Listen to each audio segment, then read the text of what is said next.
नमस्कार, बहुत स्वागत है आप सभी का। कच्चा चिट्ठा देख रहे हैं आप। मैं हूं आपके साथ मोनिका ठाकुर और कच्चा चिट्ठा में आज सबसे पहले बात करेंगे तुर्की के गाजा युद्ध में इस एंट्री की, जिसके बाद से ये युद्ध और ज्यादा खूंखार होता नजर आ रहा है।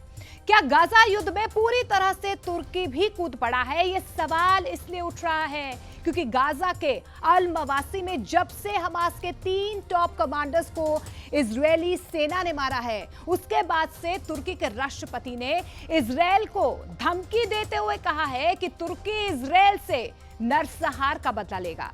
इजरायल पर क्या होने वाला है, इसकी प्लानिंग बहुत खतरनाक बताई जा रही है।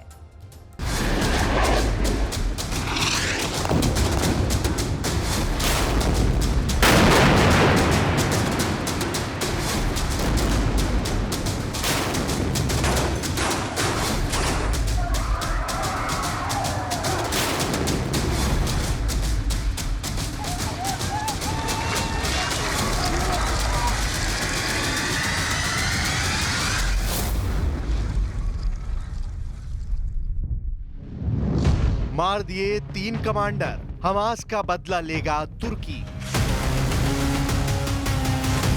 क्या तुर्की के राष्ट्रपति रजब ताइप अर्दोआन हमास के 3 कमांडरों की मौत का बदला इजराइल से लेने जा रहे हैं? दावा किया जा रहा है कि तुर्की ने इजराइल से दो टूक कह दिया है कि वो फिलिस्तीनियों के नरसंहार का बदला हर हाल में लेगा। जरा गाजा पट्टी का ये वीडियो देखिए। फिलिस्तीनियों के एक शिविर पर जबरदस्त एयर स्ट्राइक इजरायली सेना ने की है। इस 8 सेकंड के वीडियो में साफ देखा जा सकता है कि कुछ लोग तंबू वाले शिविर में अंदर की ओर जा रहे हैं। तभी एक मिसाइल उनके ऊपर आकर गिरती है और मौके पर मौजूद हमास के लड़ाके मारे जाते हैं। हम आपको एनिमेशन के जरिए पूरी खबर समझा देते हैं। क्यों तुर्की हमास के कमांडरों के मारे जाने से नाराज है और इजराइल ने कैसे हमास के 3 कमांडरों को मार डाला है। दावों के मुताबिक जिस वक्त हमास के 3 कमांडर गाजा पट्टी के अल मवासी शिविर में मौजूद थे, ठीक उसी वक्त इजरायली सेना ने अल मवासी शिविर पर हमला कर दिया। दावा किया गया है कि इजरायली हवाई हमले में हमास के 3 टॉप कमांडर मौके पर ही मारे गए, जबकि 40 से ज्यादा लोग ऐसे भी मारे गए जो शिविर के आसपास मौजूद थे। इजरायली सेना का दावा है कि इस हमले में हमास का कमांड सेंटर भी तबाह कर दिया गया है, जहां से पूरे गाजा में हमलों को कंट्रोल किया जा रहा था। अब आप हमास के उन 3 कमांडरों के नाम भी जान लीजिए जिनके मारे जाने से तुर्की बुरी तरह से बदला लेने पर उतारू हो गया है।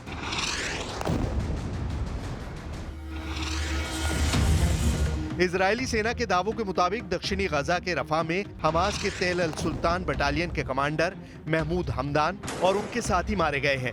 पिछले 48 घंटे में इजरायली सेना के हमले में गजा पट्टी में 67 से ज्यादा लोग मारे गए हैं, जिनमें लगभग 1 दर्जन के करीब हमास लड़ाके और उनके कमांडर मारे गए हैं। सबसे ताजा हमले में इजराइल ने 27 फिलिस्तीनियों को मार डाला है। खान यूनुस की एक इमारत में 13 लोग मारे गए हैं। इजरायली हमलों से सुरक्षित माने जाने वाले अल मवासी कैंप में इजराइल सेना ने सबसे भीषण हमले किए हैं। दावा किया गया है कि इजरायली सेना के इस हमले में हमास की हवाई इकाई के प्रमुख समर इस्माइल कादर अबू दुक्का, हमास के सैन्य खुफिया मुख्यालय के प्रमुख ओसामा ताबिश और हमास के एक टॉप कमांडर ऐमान मबो को मार दिया गया है। मिडिल ईस्ट की मीडिया के मुताबिक इजराइल ने अल मवासी में अमेरिका निर्मित MK-84 बमों से हमला किया है। 907 किलो के अमेरिकी MK-84 बमों से ही हमास के 3 कमांडर मारे गए हैं।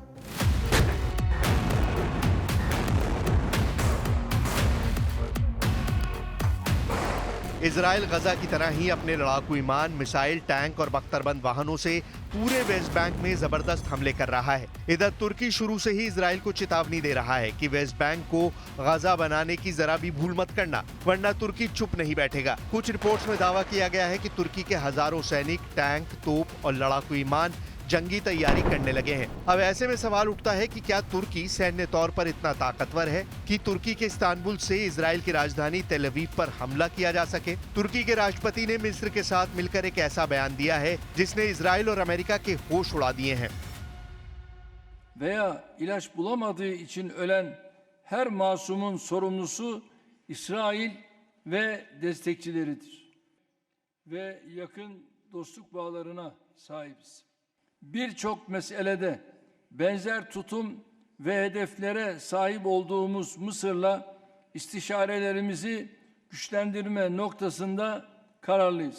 והעקרונות הללו, אני חוזר ואומר, תואמים את מתווה ה-27 במאי שזכה לתמיכה אמריקנית. אני מבקש שוב להדגיש, החמאס עד לרגע זה דבק בסרבנותו, או אפילו לא שלח נציג לשיחות בדוחה. ולכן את הלחץ צריך להפנות לחמאס ולסינואר ולא לממשלת ישראל.